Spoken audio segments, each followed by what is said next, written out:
Do you remember the story about the three little pigs?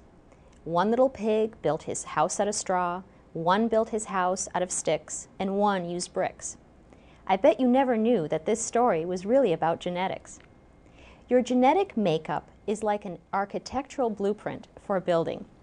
We each have our own unique blueprint that dictates how our house, or our body, gets built.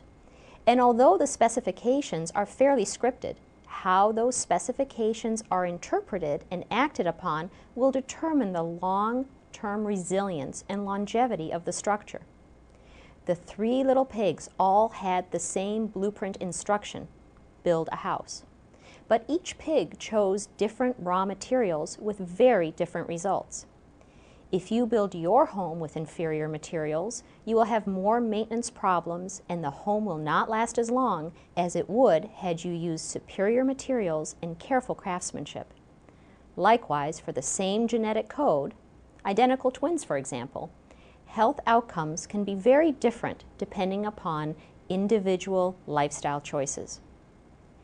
Because family history can be such an important predictive factor for your own health, it is imperative that you take the time to find out as much as you can about the health of your relatives, your blood relatives.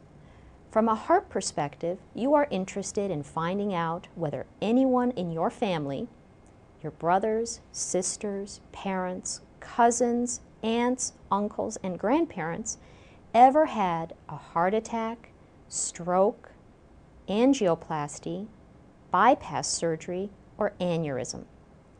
If any of those relatives have passed away, you should try to find out approximately how old they were when they died and the cause of death.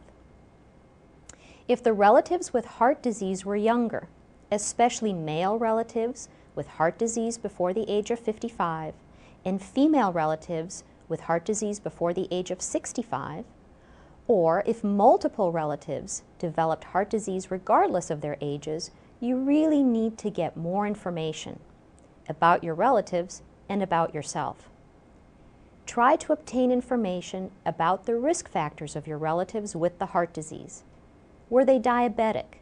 Did they smoke? Did they have high blood pressure, high cholesterol? And was the diagnosis of heart disease actually confirmed or was it presumed? For yourself, find out your prevention status and what you can do to improve your chances. That is what you can do to build a better building despite the flawed plans you were handed. This is where knowing your numbers, your cholesterol, your blood pressure, your blood sugar is imperative, and keeping yourself and your physician on task to optimize all those numbers becomes incredibly important.